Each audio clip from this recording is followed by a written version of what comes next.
Hey there everybody, Brian here from Fitzpatrick. In this video I want to show you around the 4 different models that are in the IONIQ5. This is going to go through each spec, what's on each model. But if you want to know more about IONIQ5 in general, if you look for this video, just type in IONIQ5 and then Doolan, you'll get this particular icon that will come up through here, and that will go through the spec of the car, it'll go through the size of the car, the charging and all the features and just how the car drives on the road. This video is really just going to concentrate on the 4 different models: Executive, Executive Plus, Premium and Premium Plus.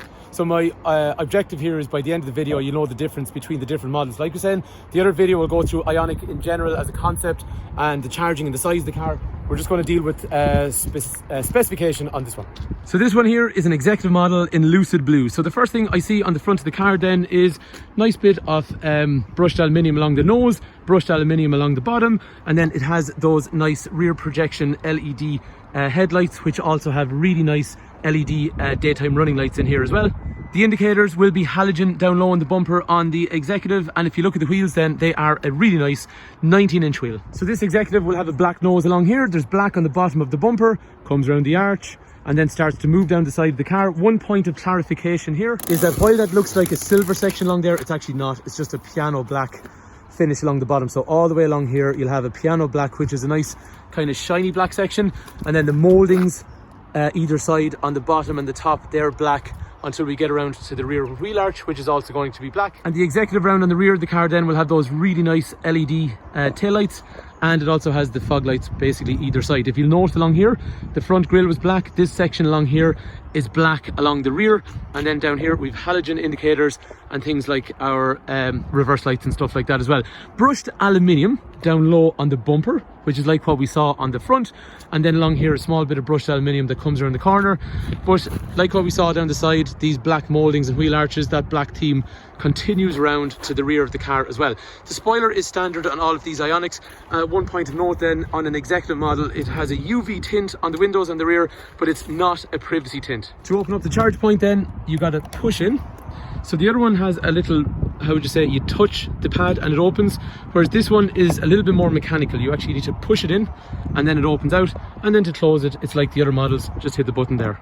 If you haven't had a chance to look at the other video, I'd highly recommend it because it will run through charging times. But we have a cable along here which will allow us to do charging times of about 8 or 9 hours, or actually even 6 or 7 hours if you get up to so think about it this way: that fast cable, if you have a 7 kilowatt hour charger in your house, which most people will, that's going to be about 8 or 9 hours. After that, if you go to some industrial areas, you might get to like 11 kilowatts, which brings it down to kind of 6 or 7 hours. And then you have some of the super fast charging, which is going to get you down to 10 to 80% in, under an hour. But I suppose some of those chargers, if you're in Ireland, they're still reasonably infrequent at the moment. So I think for most people, when you own a car like an IONIQ, you got to be thinking about, I'm going to charge it at home every night. And the public infrastructure is useful, but for most people, based on what you can do at home, and in this case, 7 kilowatt hour charger in your house, using that cable there, roughly 8 or 9 hours for a full charge. So after that then, that is the fast charger cable. There's also a slow charge cable that comes with these cars, brings it up to about 25 odd hours, and that works off a 3-pin socket. Again, I advise you to look at the other video because it will run through all that information. This video specifically is just going to talk about specs, so the other video will be much better in terms of owning the car and charging it. In terms of the material on the seats of the Executive, just before we do that, to get into this car you have to push the door handle on the Executive to access the inside of the car. And it is a question that people had asked commonly: is there a push on the Executive and Executive Plus? No, you manually open the door by pushing inwards like so. Along here there is going to be a hard plastic, electric for rear window, and there's nice brushed aluminium on the door handle and the switch for the electric window. After that then, 3 head restraints, 3-point safety belts. The other video again, and the reason I say the other video is I'm just kind of time constrained on the amount of storage I have on this device, so that's why this video has to be a little bit shorter, but the other one will be more detailed. Seats obviously fold down, and then in terms of backwards and forwards, you can slide those seats backwards and forwards, and then you can recline the back part of the seat so you can get excellent space. Back here there will be 2 USB points in through there, and then you have a 2-tone grey cloth interior. So basically the center sections being light grey and the peripheral sections being a darker grey, and the roof cloth is a bright light grey colour in this Executive. Moving around to the front then, things like electrics for windows and mirrors. The mirrors are electric folding, and again over here then there's a more soft kind of leather section along there. After that then, same kind of door handles you see. You will have a height adjustable driver seat on the Executive. You will have lumbar support for lower back, and similarly again you will have that 2-tone grey on grey cloth interior on this executive model. Over here you will have an armrest that goes upwards or downwards, and there is some storage in through there as well. There is plenty of storage actually down through here. In through there then you do have a wireless charging pad with QI. Yeah, lovely. So wireless charging on the executive, 2 more USB points, drinks holder in through there, a little bit more storage in through here. Up forward there is USB and there's 12 volt. And again, look, I know this is a boring video, but for some people they're going to just want to know, what do I get on the car? This is just a transport piece of plastic that tears off, and it's going to be dark black in the background. Climate control is dual zone so different temperatures on each side of the car. After that then, there will be a reverse camera in through here. And to be fair, one thing I've noticed on the IONIQ 5, the screens, no matter which spec we look at, they don't seem to change. You end up with pretty much the same screen. The controls for the gear shifter is always the same, so forward for drive, backwards for reverse, and then pushing in the button here for park with a handbrake that's located over here. The screen, as I was saying to you then, touch and swipe. The other video will go through this in much more detail, but you will have navigation. You will have Apple CarPlay and Android Auto, so you can use Google Maps and Spotify and all that kind of stuff from your phone. To be fair, it's got all the features. As you go through, nothing really major changes on this screen. It's very, very much the same all the way. And again, the other video, like I said to you, will get a chance to go through this. I'm just time constrained here on this one. We will have access to drive modes from the steering if you want eco or sport or normal kind of modes.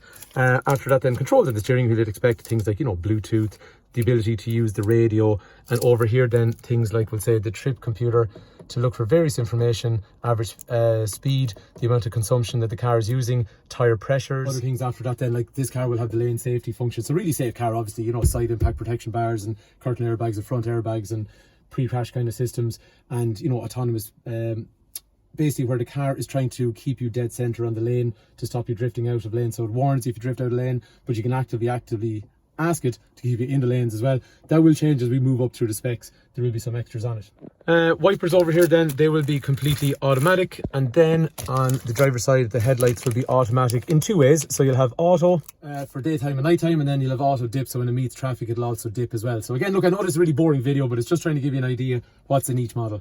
In terms of adjustability then, the steering wheel will be rake reach, so it goes in and out and it goes up and down as well.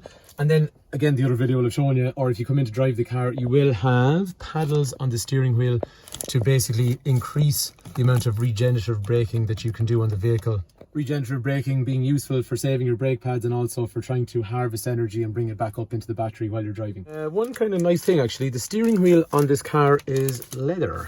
So sometimes on an entry model you don't get that, but it is leather on this. The executive model will have seat heaters, so you have to hit this warmer button in here, and then you can basically choose how hot you want the passenger or driver seat to be.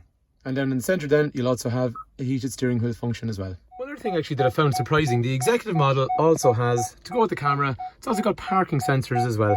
Like all the IONIQ 5s then, it'll also have the trunk, which is the bit of storage in through here as well, under the bonnet, which is quite useful. At the time of the video then, the executive is available in one battery option only. You have to go 58 kilowatt hour battery on this, which is basically 167 horsepower with a range quoted of 380, which realistically is probably in the region of 300 to 350 kilometers. Okay, so continuing on, the next model we're going to look at is this cyber grey colored one, which is an Executive Plus.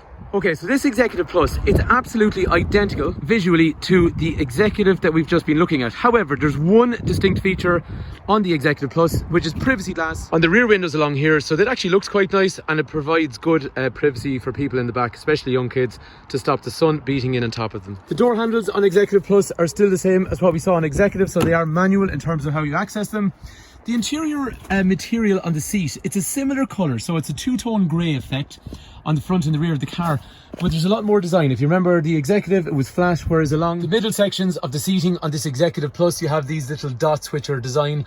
And then the other thing as well is, now actually one thing of point of note, those dots are not on the rear seats, they are only on the front seats, but front and rear seats have half leather interior as well. Which means you're getting leather on the peripheral edges of the seat in the front, same on the other side. This armrest is leather in through here, and then in terms of the rear seats, there's leather again on the center section over through here and on the peripheral edges on each side as well. So light color material on the center areas with dark leather on the peripheral areas. One point of note is on the rear of the car, this is a dark hard plastic. Like the Executive on the front, this is more of a soft leather in terms of the armrest. A pretty important point on the Executive Plus is going to be, you'll have an electrically adjusted seat, so forward and back, upwards, front, upwards, rear, full seat upwards, backwards and forwards, and then lumbar support for lower back as well. I do apologise about the camera work. I know it's boring to watch, but this might be just useful for somebody that is trying to figure out what the right car is for them. So this car here has a armrest that is flexible and can be moved backwards or forwards, where it was fixed in the Executive. So you go Executive Plus, you've got that there as well. One important feature then on Executive Plus, which is something I visibly can't show you, is it has a heat pump. So basically the heat pump is going to help with the heating, so obviously it'll retain heat and improve, we'll say, how efficient and how quickly the cabin heats up. But the main thing is batteries operate really efficiently at 30 degrees. Obviously that's hard to get in Ireland or most countries. So the heat pump basically, not unlike a lagging jacket, tries to insulate the battery and allow it to operate at a higher temperature, which basically improves efficiency by approximately 10 to 15%. So that is something that I can't show you how it looks, but it's in the Executive Plus. So technically, the Executive, which is the first model, should have a slightly shorter range, even if the two batteries are the same size. Once you go into Executive Plus, you'll have a wee bit more range in a 58 kilowatt hour battery than you would on the previous model Executive that doesn't have the heat pump in a 58 kilowatt hour battery. Last point of note, Executive Plus, 73 kilowatt hour battery or 58 kilowatt hour battery. Like what we said, 58 kilowatt hour battery, 380 quoted range, which is really probably around, you know, early 300s. 73 kilowatt hour battery, 480 quoted, which is probably going to be over 400 kilometers. And then 58 kilowatt hour is going to be 167 horsepower, whereas you're up at 215 horsepower on the 73 kilowatt hour battery. Okay, so we've seen Executive and Executive Plus, and like I was saying to you, visually on the outside, Executive and Executive Plus are pretty much identical. So this one here happened to be an Executive Plus. Now we're moving on to Premium. Now there is going to be visual changes on the vehicle on the outside. One thing that's going to cause some confusion, so this Executive Plus, so like the Executive and Executive Plus, I need to push the door handle out and then I can open it. However, there is auto flush door handles on Premium. However, I don't think it is going to continue that way in Ireland. That is basically going to be Premium Plus only will get the auto flush door handles. Some of the Premiums that came in first had these auto flush door handles, but I think going forward they won't. Visually then, the next thing is the Executive and Executive Plus had these halogen indicators down low in the bumper, but if we look at the Premium model then we get these nice LED indicators that are actually built into the headlamps, so they're really, really smart looking. And the other thing is, both models will have LED headlights. However, if you look at the Executive and Executive Plus, the headlight composition almost in behind, it kind of projects from the rear. Whereas if you look at the Premium, it has little forward projectors inside, so the little square sections there on both lamps. So I suppose technically the headlights from a Premium onwards should be a little bit better, but that's not to discount. The lights are excellent on the Executive and Executive Plus already. Just for anyone asking, I forgot to say, that is a mystic olive, that colour. Anyway, if you look at the grille on the front, we saw already on the Executive Plus, it's a nice brushed aluminium silver along here. However, when you move on to Premium, you start to get these little lights that are actually built in to the grille itself, so they're pretty sharp looking when the car's coming towards you at night, because you have this kind of V section along here that lights up as well. At a quick glance then, you'll see there's again a brushed aluminium silver along the bottom on the Executive and Executive Plus, and the Premium also has a similar setup down here. However, this here is a silver colour, whereas it's black on the Executive, so you see silver over here, black over here. The wheel arches are a more of a silvery grey colour, whereas they're black on the Executive. So Premium has a silvery grey colour, and that continues all the way down the side of the car. So looking at both sides along here, black over here for Executive Plus, whereas more of a silver finish on the Premium model. Apologies about the weather as it starts to deteriorate down here. This is a dark matte finish underneath the mirror, whereas it's a nice glossy black finish. And if you look at the surround that goes all the way around the windows and the sashes that separate the windows, they are a matte on the Executive Plus, but they're a gloss finish, bright finish on the Premium. Premium's also going to have ambient lighting with different colours, so basically each speaker in each door will light up, and you'll also get these little areas along here behind the doors, they also light up as well. It's probably easier to see in real life as well, and you can choose obviously different colours, so that's really nice when you're driving. A Premium, like the other normal models, will also have adaptive cruise control, so basically it'll follow the car in front. When they slow down, you slow down. But it'll also have things like blind spot indicators, so you can see in the wing mirror, and also down here on the screen it actually warns you if something's coming up on your quarter panel. And the HDA2, basically, if you look on the screen, it's actually showing you things to their side, so it's sensing to the side. Basically, if something gets too close to you, it'll actually move you left and right. adaptive cruise control. If a car is too close to you in front, this car will regulate and slow down and make sure you don't get too close to them. But with the HDA2, it's also looking sideways. So if someone gets too close to you on the left or the right, it'll actually move the car left or right away from that person as well. So it's really cool. Actually, if anyone's looking for the differences between just Executive Plus and Premium, I have a much more detailed video, which is this one here, which is very specific on those two models. Anyway, let's get to the very last one here, which is going to be what's called Premium Plus. Premium Plus only comes in 73 kilowatt hours, which is going to be a 2-wheel drive or 4-wheel drive. Premium Plus has such a ridiculous amount of stuff on it, so I'm going to have to do a full video on just Premium Plus alone. But just in this, so you have a better idea of what you're getting when you move up to it, we're going to have a look around this black one here. And the first immediately obvious thing then are those 20-inch wheels. They make a really, really big difference. It's so cool looking. I love the 19s already, but the 20s are savage looking. To be fair, on the outside, that Premium that we looked at and this Premium Plus, they're really identical. The only distinguishing feature being the big 20-inch wheels. And if your eyesight is good, you'll also see then on the Premium Plus, you get a vision roof, which is basically a glass roof you don't get on the other models. The key on the Premium Plus is also slightly different. I'm going to show you this in another video because it does have the self-parking function where you can jump out of the car and actually move the car into a space using the key remote. The other cool thing then as well is also it's got a power tailgate, so I can use it from the key, or obviously if I just touch the button it'll open up, and similarly then if I want to close it, so that's really, really cool as well. Another feature I'm going to have to do a separate video on is this vehicle to load setup. So we have an adapter that can sit in here, and you can actually, there's a lot, look, I'm going to have to do a separate video on it, but if you want, you can pop this down, you can actually set how much battery you want to basically discharge, but you can put a plug in there, close it up, or there's actually another plug in the car, which is underneath the seats, just over here. You can see it better with a bit of light. This is in between the front two seats. Just a little cover slides out of the way over here, and it's actually even got a little lock function as well. So there's a 3-pin socket here, and then that's pretty cool because you can use either of those two functions. Like, I mean, you could power another car from the outside one, you could power a friggin' lawnmower, you could power a laptop inside the car. There's loads of stuff as well, so that's pretty cool. But what's really cool is you can say don't take any more than 20%, 30%, and it's using the high voltage battery. Anyway, another video will follow. One other cool thing I see here as well, there's little blinds on the rear windows on the Premium Plus as well.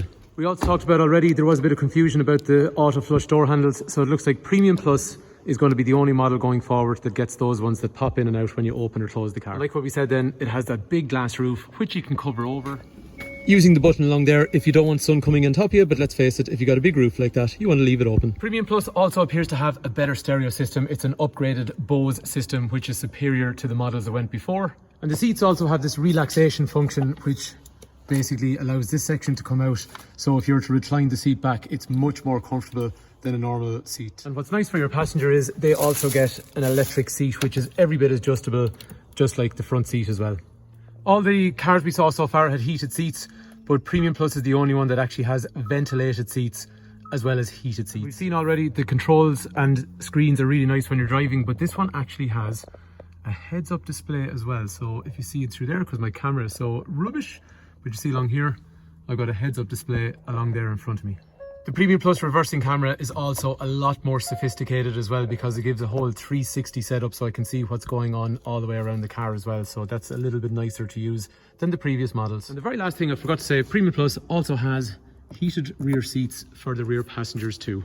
So there you have, folks, that is the full range of IONIQ 5 at the time of this video, ranging on those 4 models. Hopefully the video has been useful. If you want any more information, Brian's my name, 086-843-1945, or if I've missed something that you wanted to know, let me know in the comment section below. If you're watching on YouTube, I'll do my best to follow up. Thanks a million for watching, hopefully the video is useful.